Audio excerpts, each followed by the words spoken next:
Hi friends, welcome to intelligence tutorial. इस video में मैं आपको बताने वाली हूँ पॉलिटिकल साइंस ऑनर्स का सिलेबस जो 5th सेमेस्टर का है अंडर दी कैलकाटा यूनिवर्सिटी। अगर आप कैलकाटा यूनिवर्सिटी में पढ़ रहे हैं और 5th सेमेस्टर में आपका सिलेबस क्या है वो जानना है तो इस वीडियो के जरिए आपका क्लियर हो जाएगा। तो पॉलिटिकल साइंस ऑनर्स का जो सिलेबस है वो तो मैं आपको बताऊंगी क्या क्या है, और साथ ही साथ मैं आपको दिखा दूंगी डीएससी का कौन सा पेपर कैसे सिलेक्ट करना है। बहुत ज़्यादा आप लोगों को कन्फ्यूज़न हो रहा है उसमें। तो सबसे पहले देखिए CC11 एंड CC12 रहेगा आपका यहाँ पे, मतलब कोर कोर्सेज 2 रहेगा। ये सब पॉलिटिकल साइंस ऑनर्स से ही रहता है।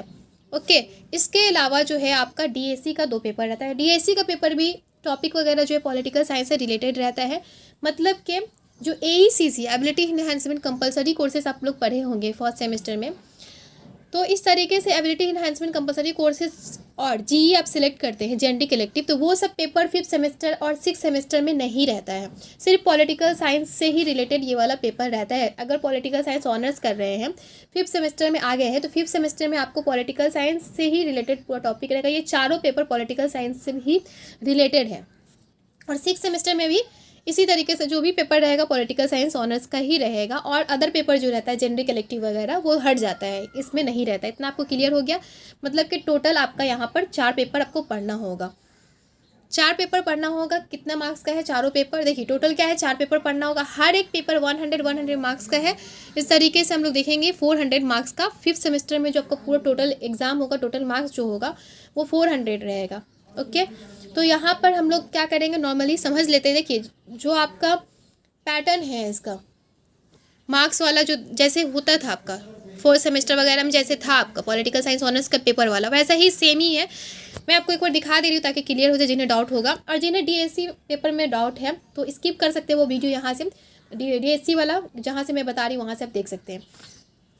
देखिए 100 मार्क्स तो आपका रहेगा हर एक पेपर का। जो 4 पेपर मैं आपको बताई हूँ हर एक पेपर 100 मार्क्स का रहेगा।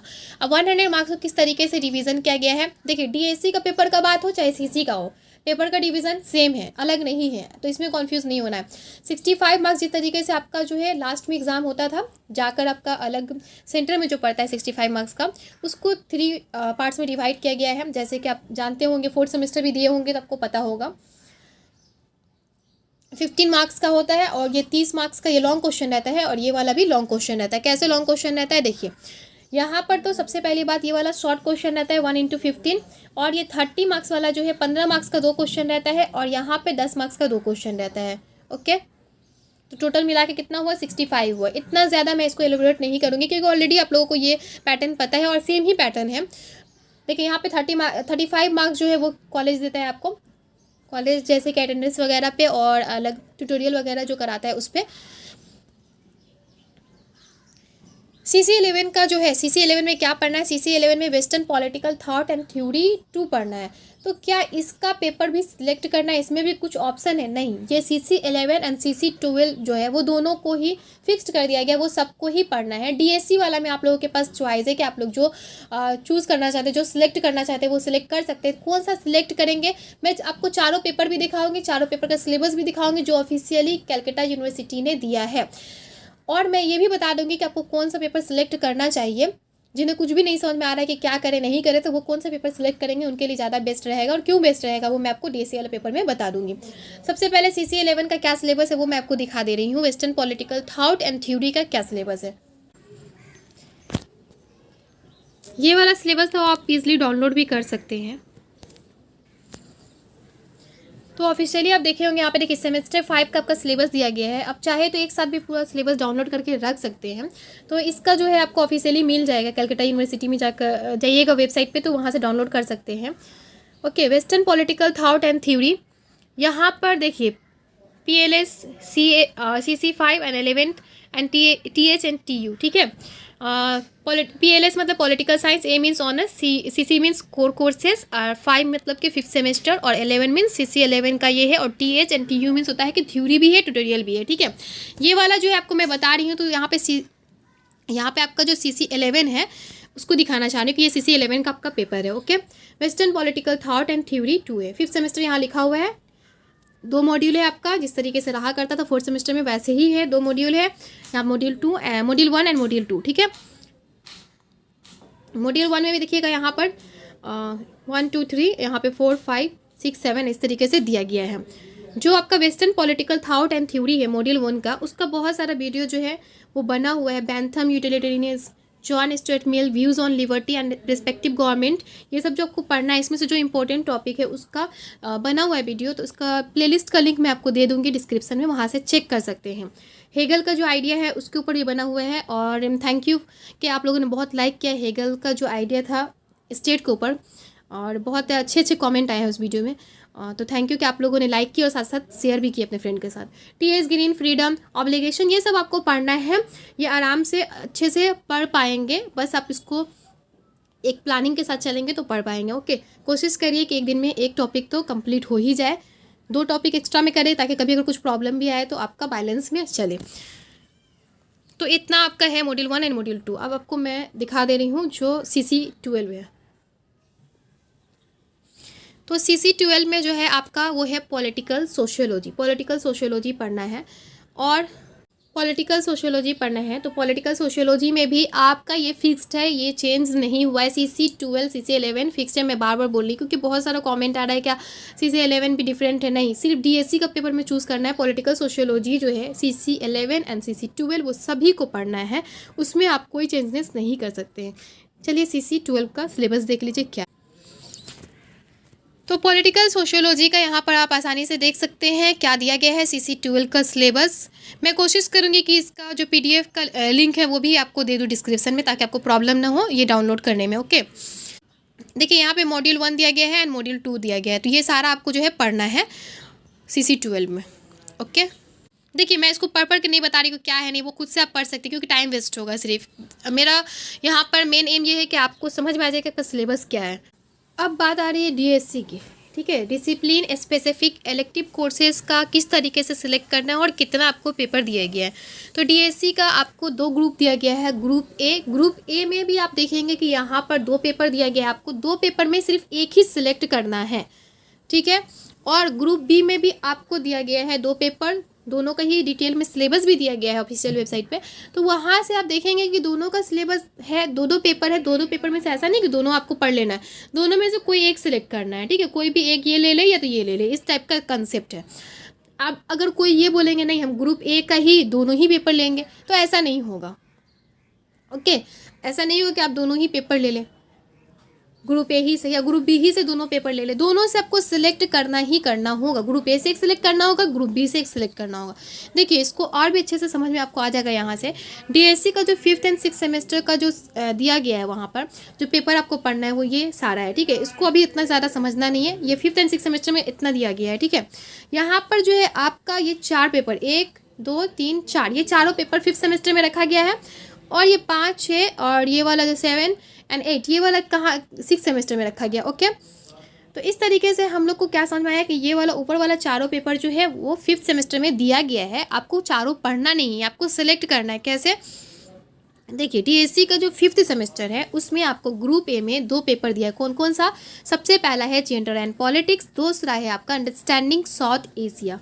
हो गया ये 2 पेपर। अभी दोनों पेपर में से आपको कोई एक सिलेक्ट करना है। ठीक है, या तो जेंडर एंड पॉलिटिक्स ले ले या अंडरस्टैंडिंग साउथ एशिया ले ले, दोनों पेपर में से कोई एक ले ले, चाहे जेंडर एंड पॉलिटिक्स ले ले या अंडरस्टैंडिंग एंड साउथ एशिया ले ले। अब किसी को लग रहा होगा कि नहीं ये ग्रुप ए ही से मैं दोनों ले लूँगा, तो ऐसा नहीं हो सकता है। 2 DSC का पेपर पढ़ना है, लेकिन एक ग्रुप ए से सिलेक्ट करना है और एक ग्रुप बी से सिलेक्ट करना है। देखिए ग्रुप बी में आपको क्या दिया गया है, ग्रुप बी में दिया गया है आपका Indian foreign policy in globalising world, और दूसरा दिया गया development process and social movements in contemporary India. इन दोनों में से आपको कोई एक सेलेक्ट करना है, और इन दोनों में से कोई एक सिलेक्ट करना है। यहाँ पर एक ले, यहाँ पे एक ले। ओके, किसी का अगर मान लीजिए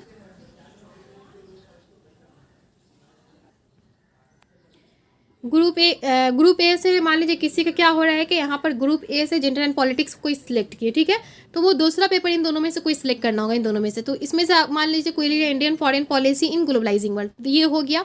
ठीक है, इस तरीके का कम्बिनेशन आप बना सकते हैं, या अंडरस्टैंडिंग साउथ एशिया और development process and social movement, इस तरीके का बना सकते हैं। मतलब कि ये पेपर ले ले, ये पेपर ले ले। ठीक है, ये हो गया एक पहला। या दूसरा है कि आपके पास ऑप्शन कि ये अंडरस्टैंडिंग साउथ एशिया और डेवलपमेंटल प्रोसेस ले ले, या understanding South Asia Indian foreign policy का ले लें। मतलब कि ग्रुप ए से एक सिलेक्ट करना ही होगा, ग्रुप बी से एक सिलेक्ट करना ही होगा। जैसे कि ग्रुप ए में जो आपका 2 पेपर दिया है, general and politics, understanding and south Asia, तो इसमें से आपको एक पेपर कोई सिलेक्ट करना है, एकदम कंपलसरी है एक सिलेक्ट करना। ऐसा नहीं है कि आप दोनों ले लेंगे, मैं बार बार बोल रही हूँ क्योंकि बहुत ज़्यादा आप लोगों को कन्फ्यूजन हो रहा है कि आप दोनों ही सिलेक्ट कर सकते, नहीं कर सकते। वो साफ साफ लिखा हुआ है ऑफिशियली कि आप नहीं कर सकते। ग्रुप ए से आपको एक लेना ही होगा और ग्रुप बी से लेना ही होगा। ओके, यहाँ पे कोई इन दोनों में से कोई आपको एक सिलेक्ट करना होगा। फिर ग्रुप बी का, जैसे कि ग्रुप बी में है Indian foreign policy in globalising world और developmental process and social movement in contemporary India. इन दोनों में से कोई एक सिलेक्ट करना होगा। इसमें आपका विषय है कि आप कौन सा सिलेक्ट कर रहे हैं।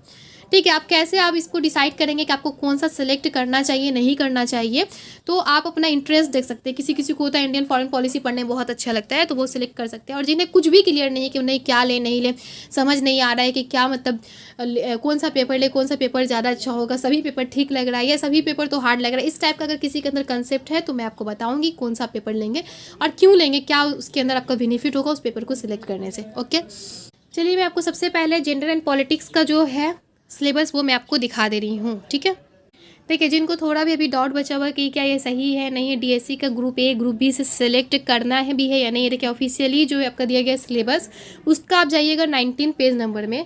देखिए 19 पेज नंबर में जो जाइएगा तो यहाँ पर आपको पूरा हुआ डिसिप्लिन स्पेसिफिक इलेक्टिव कोर्सेज जो है आपका डिसिप्लिन स्पेसिफिक इलेक्टिव कोर्सेज है। 4 कोर्सेज बोल रहा है कि आपको करना है। 8 कोर्सेज को आपको दिया जाएगा, मतलब 8 कोर्सेज है, उसमें से आपको 4 कोई सिलेक्ट करना है। 1 फ्रॉम ग्रुप ए यहाँ लिख दिया गया है, देखिए 1 second, 1 from group A and 1 from group be in semester 5। Okay, देखिए सेमेस्टर 5 में एक आपको ग्रुप ए से सिलेक्ट करना है, ग्रुप बी से। फिर यहाँ पे लिखा है group A and group be in semester 6। ठीक है, ये वाला आप लाइन अच्छे से पढ़ सकते हैं। देखिए यहाँ पे सिलेबस है आपका जनरल एंड पॉलिटिक्स का, तो यहाँ पर ग्रुप ए करके आपका जो सिलेबस है उसमें लिखा नहीं हुआ है कि ये ग्रुप ए है, मतलब एक बड़ा सा करके ग्रुप ए नहीं लिखा हुआ है, लेकिन यहाँ पर कोड दिया हुआ है, उसके जरिए आप समझ सकते हैं। देखिए PLS मीन्स पोल साइंस, ए मीन्स ऑनर्स है, DSC मीन्स है डिसिप्लिन स्पेसिफिक इलेक्टिव, और ये 5 जो है 5 जो लिखा हुआ है वो है 5th सेमेस्टर के लिए, और A1 है ये। ठीक है, फिर TH एंड TU है। A1 मीन्स ग्रुप ए का ये 1 है, तो ग्रुप ए का जनरल एंड पॉलिटिक्स है। अब यहाँ पे जनरल एंड पॉलिटिक्स में मॉड्यूल 1 दिया गया है, यहाँ पर देख सकते हैं, यहाँ पे पढ़ना आपको क्या है। और इसके अलावा मॉड्यूल 2 में दिया गया है। मॉड्यूल 2 में क्या दिया हुआ है, देखिए मूवमेंट वगैरह दिया, इशूज़ वगैरह दिया हुआ है यहाँ पर। ठीक है, इतना आपका सिलेबस है जनरल एंड पॉलिटिक्स का।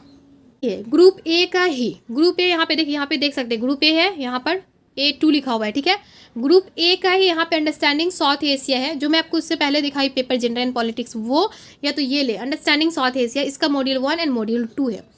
अब मान लीजिए आपको सिलेक्ट कैसे करना है, दोनों में से मैं बता दे रही हूँ कैसे सिलेक्ट करेंगे। सबसे पहला बात, अगर आपको इंटरेस्ट है ज़्यादा साउथ एशिया का पढ़ने में, यहाँ पे देख सकते हैं टॉपिक क्या क्या है। South Asia, understanding South Asia as a region, historical and colonial legacies and the geopolitics of the South Asia, politicals governance. अगर इन सब में ज़्यादा इंटरेस्ट आता है, किसी को पढ़ने में बहुत ज़्यादा इंटरेस्टेड होते हैं, सार्क का क्या कंसेप्ट है ये सब, तो ये वाला आप ले सकते हैं। ठीक है, India and Nepal and Bhutan Sri Lanka. ठीक है, अगर उन लोगों को इसमें इंटरेस्ट आ रहा है, या ये वाला आप पेपर ले लें, जनरल एंड पॉलिटिक्स ले लें। यहाँ पर अगर यहाँ पर इनको public and private power, feminism, family communism, movement and issues पढ़ने में अगर किसी को अच्छा लगता है तो वो ले लें। और जिन्हें समझ में नहीं आ रहा है कि नहीं दोनों ही तो ठीक लग रहा है और समझ नहीं आ रहा है क्या ले नहीं ले, तो मैं उनको सजेस्ट करूँगी जनरल एंड पॉलिटिक्स ले। क्यों, उसका रीज़न ये है कि जनरल एंड पॉलिटिक्स में जो आपका टॉपिक वगैरह है वो कम है, सबसे पहला रीज़न। ओके, और अगर आप वो वाला जाएंगे, इससे जो एक और पेपर आपका है उसमें ज़्यादा आपका लेंदी दिया हुआ है बहुत सारे टॉपिक, तो जनरल एंड पॉलिटिक्स लेने से क्या है, यहाँ पर आपका जो टॉपिक है वो कम है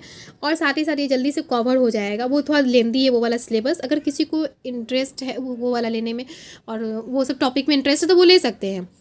ठीक है, लेकिन यहाँ पर मैं बोलूँगी जनरल एंड पॉलिटिक्स ले। जिन्हें कुछ भी समझ में नहीं आ रहा है क्या ले नहीं ले, बहुत ज़्यादा कन्फ्यूजन है, वो जनरल एंड पॉलिटिक्स ले, क्योंकि यहाँ पर सबसे पहला बार टॉपिक कम है, जल्दी से कवर होगा, जल्दी से सिलेबस कवर होगा, तो आपका मार्क्स भी अच्छे से गेन होगा। ठीक है, अगर आप वो वाला लेंगे तो उसमें क्या होगा, बहुत लेंदी है, उसमें थोड़ा सा बहुत ज़्यादा टाइम देने की ज़रूरत पड़ेगी।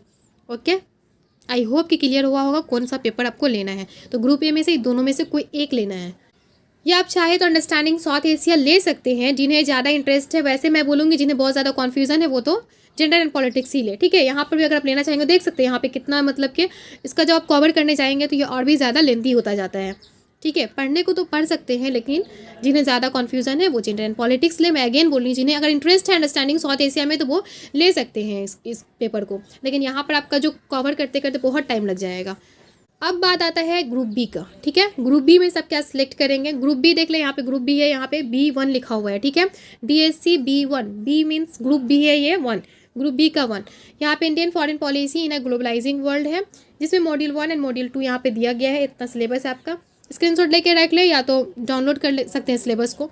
ओके, तो यहाँ पर आपका इंडियाज़ फॉरेन पॉलिसी है, Indian relations with the USA and USSR है, और इंडियाज़ इंगेजमेंट विद चाइना है। मॉड्यूल 2 में है इंडिया इन साउथ एशिया, और यहाँ पे है Indian negotiations, Indian contemporary multi polar world. अगर किसी को ये वाला अच्छा लग रहा है, ज़्यादा इंटरेस्ट आता है इसको पढ़ने में, तो ये ले सकते हैं।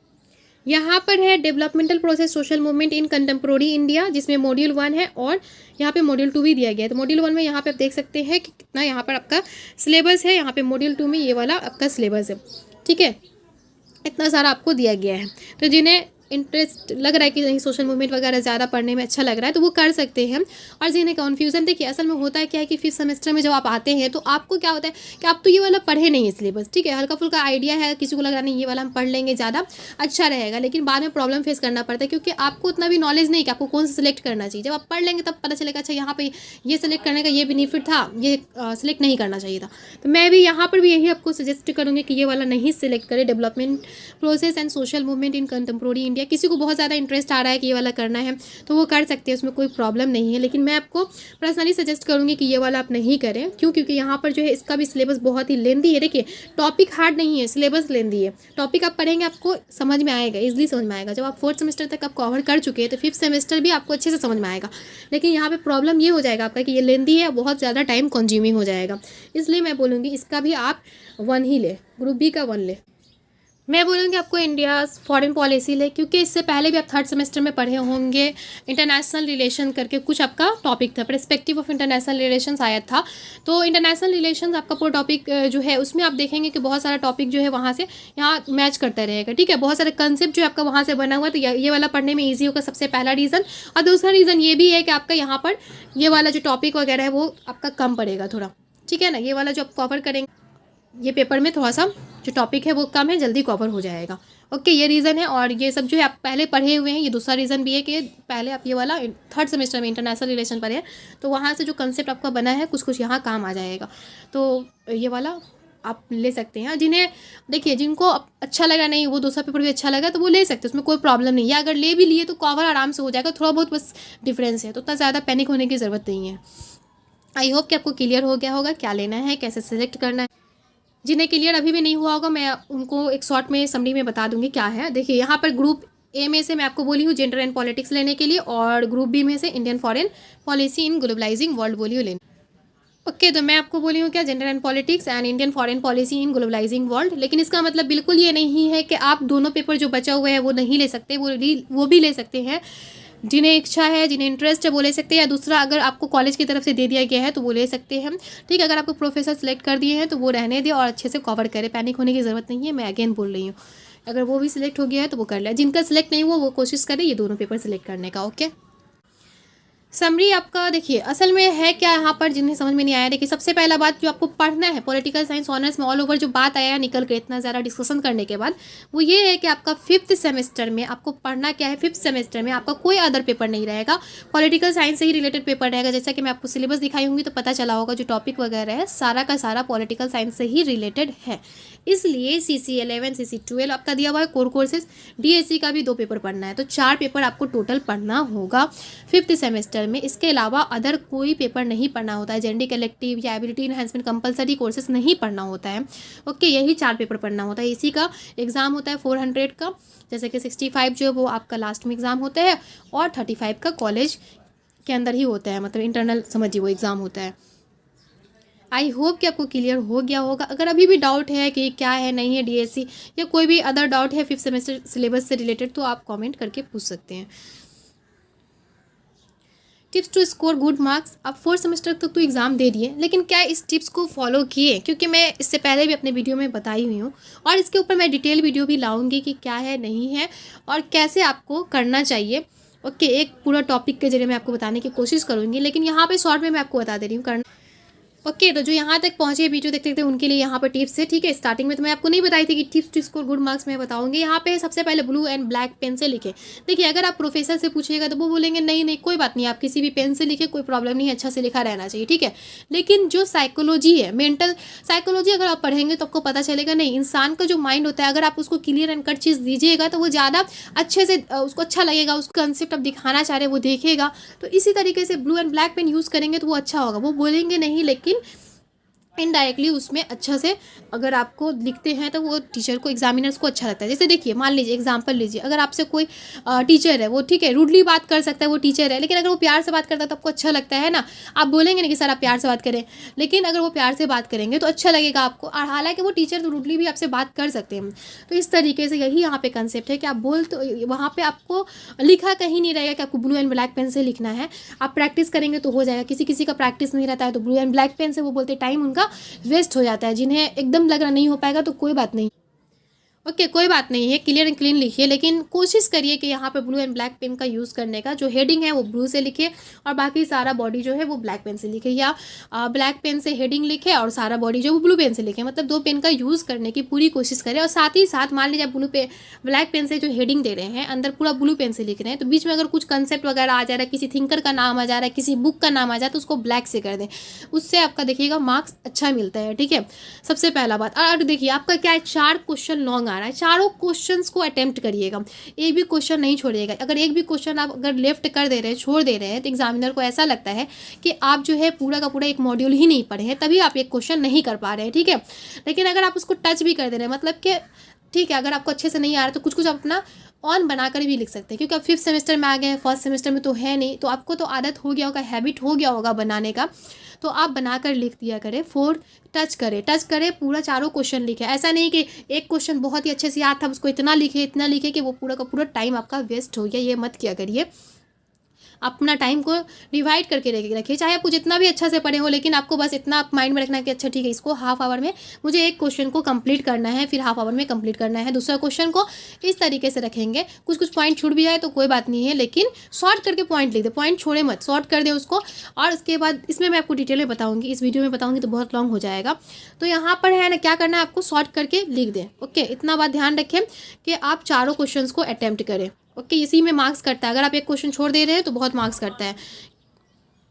देखिए, इसके अलावा ब्लू एंड ब्लैक पेन तो ध्यान रख रहे हैं, साथ ही साथ अगर कोई भी टॉपिक है उसका इंट्रोडक्शन लिखा करें, भले वो कैरेक्टरिस्टिक ही क्यों ना पूछ रहा हो कि what is the feature of this concept, लेकिन आप उसका इंट्रोडक्शन लिखें। ओके, मान लीजिए स्टेट का कोई कंसेप्ट है, ठीक है, हेगल्स आइडिया ऑफ स्टेट है, तो अब ये स्टेट का जो कंसेप्ट है, तो स्टेट का कंसेप्ट हेगल का आइडिया पूछा है कि हेगल क्या बताए हैं स्टेट के बारे में, तो आप स्टार्ट नहीं करिएगा कि हाँ हेगल ने स्टेट के बारे में ये बताया। पहले स्टेट का डिफिनेशन दीजिएगा, व्हाट इज स्टेट, उसके बाद हेगल का कंसेप्ट दीजिएगा, हेगल के अकॉर्डिंग क्या क्या कैसे कैसे कंसेप्ट आया, ठीक है। अगर उसमें कुछ आपका यहाँ पे डायग्राम वगैरह बनेगा तो वो बनाइएगा। देखिए, सबसे पहले इंट्रोडक्शन लिख दिए, उसके बाद टू द पॉइंट लिखिएगा। ऐसा नहीं कि कुछ भी उसमें डालते जा रहे हैं, पॉइंट वाइज होना चाहिए। ओके, यहाँ पे उसके अलावा थिंकर्स अगर है उसके, तो थिंकर्स का नाम लिखिएगा। इसके अलावा है डायग्राम, अगर उस टॉपिक का बन रहा है तो डायग्राम लिखिएगा। डायग्राम बन रहा है तो डायग्राम बनाइए, और अगर नहीं बन रहा तो कोई बात नहीं, कुछ टॉपिक इसमें डायग्राम नहीं बनेगा तो कंक्लूजन लिखिए। ये फॉर्मेट अगर आप फॉलो करेंगे तो आपका मार्क्स बहुत ही अच्छा से गेन होगा, ठीक है। इंट्रोडक्शन लिखना है, टू द पॉइंट लिखना है, ऐसा नहीं कि कुछ भी भरते जा रहे हैं। थिंकर्स है तो थिंकर का नाम लिखिए, अगर नहीं है तो कोई बात नहीं है, थिंकर एंड डायग्राम नहीं भी तो हटाइए यहाँ से। कंक्लूजन लेकिन डालना होगा आपको, हर एक टॉपिक में कंक्लूजन डालना होगा। आप जो भी नोट्स पढ़ते हैं, प्रिपेयर करते हैं 5th सेमेस्टर का, वो ऐसे ही प्रिपेयर किया करिए ताकि आपका अच्छे से वहाँ पर कंसेप्ट क्लियर हो जाए और साथ ही साथ आपका एग्ज़ाम में भी अच्छा मार्क्स आए, ठीक है। अब चाहे कहीं भी कोचिंग ले रहे हो, चाहे कोचिंग नहीं भी ले रहे हो, खुद ही सेल्फ ही स्टडी कर रहे हो, तो हर एक टॉपिक को इस तरीके से डिज़ाइन क्या करिए कि इंट्रोडक्शन उसका स्टार्टिंग में रहे। फिर अगर मान लीजिए कोई टॉपिक आपको ऐसा मिला है कि जिसमें कंक्लूजन नहीं, तो खुद से कंक्लूजन ढूंढ सकते हैं, कंक्लूजन बना सकते हैं 3-4 लाइन। कंक्लूजन क्या होता है कि जो आप टॉपिक पढ़े हैं उसमें जो आपको ऑल ओवर समझ में आया वो लिखना है, तो उससे आपका क्या होता है, मार्क्स मिलता है। ये सब आपको बोला, टीचर्स आपसे होप करते हैं कि आप ये सब पॉइंट जो है वो डालें, ठीक है। देखिए अगर बात करें टॉपिक का, तो टॉपिक है हेगल्स आइडियाज़ ऑफ स्टेट और साथ ही साथ जो है यूटोपियन सोशलिज्म, ठीक है। इसका मैं आपको पॉइंट वाइज, जैसे मैं आपको बोली वैसे मैं वीडियो बनाई हूँ। जितने भी इंपॉर्टेंट टॉपिक है 5th सेमेस्टर का वो प्लेलिस्ट जाकर आप चेक करें, वहाँ से मिल जाएगा, ठीक है। यूटोपियन सोशलिज्म का भी आपका वीडियो बना हुआ है। देखिए आपको यहाँ पर हेगल्स आइडिया ऑफ स्टेट मान लीजिए दे दिया, ठीक है। तो हेगल्स आइडिया ऑफ स्टेट का, हेगल्स का सबसे पहले इंट्रोडक्शन हम लोग लिखेंगे स्टेट का क्या है, ठीक है। हेगल्स का बारे में कुछ 2-3 पॉइंट आप इंट्रोडक्शन में, स्टेट का इंट्रोडक्शन के बाद दे सकते हैं। उसके टू द पॉइंट लिखेंगे कैसे सिविल सोसाइटी आया, फिर फैमिली आया, कैसे हेगल ने बताया, हेगल बताया फैमिली आया, सिविल सोसाइटी आया। तो फैमिली का जो है, फैमिली लिखकर एक अलग पॉइंट ऐसे अंडरलाइन करेंगे, एक पॉइंट हो गया, यहाँ पे 1 पॉइंट लिखेंगे, फिर उसके अंदर क्या बताया वैसे लिखेंगे, ठीक है। फिर यहाँ पर दूसरा पॉइंट लिखेंगे सिविल सोसाइटी, फिर सिविल सोसाइटी का पॉइंट यहाँ पर देंगे सेकेंड, ओके। उसके बाद फिर यहाँ पर लिखेंगे, मतलब कि 1 पॉइंट दिए क्या फैमिली, फिर दूसरा क्या दिए सिविल सोसाइटी, फिर तीसरा देंगे स्टेट, ठीक है। ऐसे हो गया कवर। उसके बाद फिर आप लास्ट में कंक्लूजन लिखेंगे, कंक्लूजन लिखने के बाद आपका ये वाला कंप्लीट हो जाएगा। इस तरीके से लिखेंगे तो मार्क्स बहुत ही अच्छे से गेन होगा। आई होप कि आपको क्लियर हुआ होगा, और मैं इसके ऊपर अलग से एक वीडियो बनाऊँगी कि किस तरीके से आप स्कोर करेंगे good marks in exam. I hope कि आपको सारा डाउट जो है वो क्लियर हो गया होगा। Thank you for watching this video. और मैं अगेन बोलूँगी कि आपको परेशान होने की ज़रूरत नहीं है। जो भी आप DSC सेलेक्ट करेंगे, अगर उसको आप कवर करना चाहते हैं तो कोशिश करें कि एक दिन में कम से कम एक टॉपिक तो पढ़ ही सकते हैं आराम से। तो एक टॉपिक पढ़े, 2 टॉपिक कम से कम, कभी कभार मान लीजिए 2 टॉपिक अगर आप पढ़ ले रहे हैं तो इससे क्या होगा कि आपका जल्दी चीज़ कवर हो जाएगा। और अगर कभी परेशानी भी आ रहा है, कोई प्रॉब्लम आ रहा है, तो उसको आप पहले से आप इसके लिए प्रिपेयर रहेंगे, ओके। अगर आपको अच्छा लगा हो, इस वीडियो से थोड़ा सा भी बेनिफिट मिला हो, तो प्लीज़ आप इसको लाइक करें इस वीडियो को, और साथ ही साथ कमेंट करें अगर कोई भी डाउट हो तो, और शेयर करें अपने फ्रेंड के साथ, और साथ ही साथ इस चैनल को सब्सक्राइब करें।